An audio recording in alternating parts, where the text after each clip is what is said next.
അപ്പോ അബുവിന്റെ നമ്മുടെ എക്സാമിന്റെ റിവ്യൂ നമ്മൾ എടുത്തു. നിങ്ങൾ കണ്ടതാണല്ലോ അവന്റെ നോണ. അതായത് പഠിച്ചിട്ടില്ല എന്ന് പറഞ്ഞിട്ട് പഠിക്കുന്ന ഒരാള്. അതായത് വീട്ടിൽ നിന്ന് ഫുൾ ടൈം ഇന്ന് പഠിച്ചിട്ട് പഠിച്ചിട്ടില്ല എന്ന് പുറത്ത് എല്ലാവരോടും പറയും. റിസൾട്ട് വരുമ്പോ എടാ അതെന്ത് സംഭവം, എടാ ഞാൻ പഠിച്ചിട്ടുണ്ട്, സത്യടോ ഞാൻ പഠിച്ചിട്ടില്ല പറഞ്ഞിട്ട് അപ്പോഴും ഒരു എല്ലാത്തിനും ന്യായം കാണുന്ന അബു. ഇനി എന്താണ് ഋതുവിന്റെ അവസ്ഥ? ഒരു ഋതു വെൽക്കം. ഹലോ. ഹലോ. വരാൻ പോലും പഠിക്കണം. അതായത് അപ്പോ ഇത്ര നേരം എന്തെങ്കിലും ട്രൗസർ ഇട്ടിരുന്നോ? ഇപ്പൊ ബ്ലോഗിന്റെ ബ്ലീഡ് എടുക്കാൻ ഫാനൊക്കെ ഇട്ട് കോസ്റ്റ്യൂമിൽ അതാണ് കമ്മിറ്റ്മെന്റ്. ഈ നേരത്തെ സമയത്ത് 9 മണി നോമ്പുറപ്പിക്കും ഈ നേരത്തെ. അപ്പൊ ഇനി പറയാം. ഏതാ വിഷയം? ഏതാണ്? കോമേഴ്സ്. വെറും കോമേഴ്സ് അല്ലല്ലോ അത്, പൊളിറ്റിക്കൽ കോമേഴ്സ്. അപ്പൊ 6 വിഷയം തന്നെയല്ലേ ഏറ്റവും ടഫ്? ഇപ്പൊ 5 വിഷയം ഇപ്പൊ 5 വിഷയം കഴിഞ്ഞില്ലേ?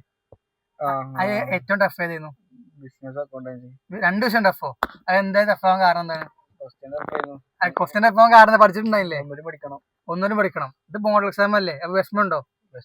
അപ്പൊ ഇതിൽ അടുത്തേ പിടിക്കോ? പഠിച്ചിരുന്നോ? പഠിക്കാതിരുന്നോ?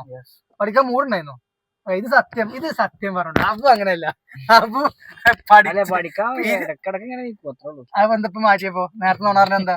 അപ്പൊ അതല്ലേ ഓള് തോന്നാറുള്ളൂ. ഇത്രേ ഉള്ളൂ. ഇടക്കിടക്ക് അതല്ലേ ഓൻ ഇവിടെ എന്റെ വീട്ടിലല്ലോ ഓൻ ഇവിടെ ഉറങ്ങല് 12-1 മണിക്കാണ് ഉറങ്ങല്. അത് നേരെ കമ്മിറ്റ്മെന്റ് പഠിച്ചിട്ട് തന്നെയാണ്. അപ്പൊ ഇരിക്കണ്ട അവിടെ ലേറ്റത്തിന്, ആ വീട്ടിൽ ലേറ്റത്തിന് ഞാൻ കാണലുണ്ട്. ഓനെ ഇജോ 1:30 ഉറങ്ങണ ഋതു, 1:30 ഉറങ്ങുന്ന ഋതു ആണെങ്കിൽ അപ്പൊ എപ്പോഴും ഉറങ്ങാരോ? അവ 2:30 ഉറങ്ങി.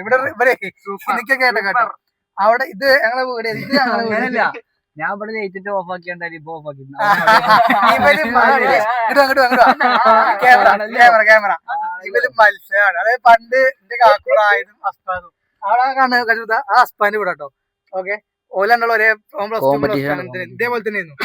ഇവിടെ രാത്രി എപ്പോഴും ലേറ്റ് ഓഫ് ആവണം, അപ്പോഴും അവിടെ ലേറ്റ് ഓഫ് ആവുള്ളൂ. കാരണം എന്താണ്, ഇവൻ പഠിച്ചു നിർത്തിയാലുള്ളൂ അവിടെ നിർത്തുള്ളൂ. ഇവ എത്ര നേരം പഠിക്കണോ അത്ര നേരം ഓൻ പഠിക്കും. അതൊരു കളിയാക്കി ഞങ്ങളന്ന്. എന്റെ ഒപ്പം ആരും മുനീഫ അവന്റെ ഓരോ വീട് കാണൂല. ഓക്കെ, പക്ഷെ ഇതാ ഇപ്പൊ നേരെ ഓപ്പോസിറ്റാണ് കുഞ്ഞോന്റെ വീട്, അബുവിന്റെ വീട്, ഈ വീട്. അപ്പൊ അവിടെ ലേറ്റ് ഓഫ് ആകുമ്പോ ആണ് ഋതു ഇവിടെ ലേറ്റ് ഓഫ് ആകുക. കാരണം മത്സരിച്ച് പഠിക്കും. ഓക്കെ, പക്ഷെ ഇപ്പം പഠിച്ചു എന്ന് പറഞ്ഞു, അത് പഠിച്ചില്ലെന്ന് പറയും. മാർക്ക് വരുമ്പോ കൂടുതൽ അബുവിനായിരിക്കും. അപ്പൊ സത്യം പറഞ്ഞ് മാർക്ക് പറഞ്ഞ തോക്കൊന്നുമില്ല, സത്യം കുറെ മാർക്കൊന്നും നിൽക്കും. നോണ പറഞ്ഞ് മാർക്ക് കൂട്ടി. അപ്പൊ ഇതാണ്. അങ്ങനെ കുറെ ആൾക്കാരുണ്ട്. ഫുൾ ടൈം മെയിൻ ആയിട്ട് പെണ്ണുങ്ങൾ ചെയ്യില്ലേ? പെണ്ണുങ്ങളെ ചെയ്യില്ല.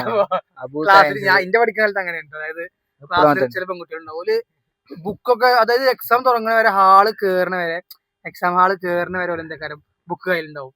എന്നിട്ട് എക്സാം ഹാള് കേറിയിട്ടും കയ്യിലുണ്ടാവും. ആ ട്യൂട്ടറിന് വന്നാലുള്ളൂ അപ്പൊ ആ ബുക്ക് കൊണ്ട് പുറത്തേക്കുള്ളൂ.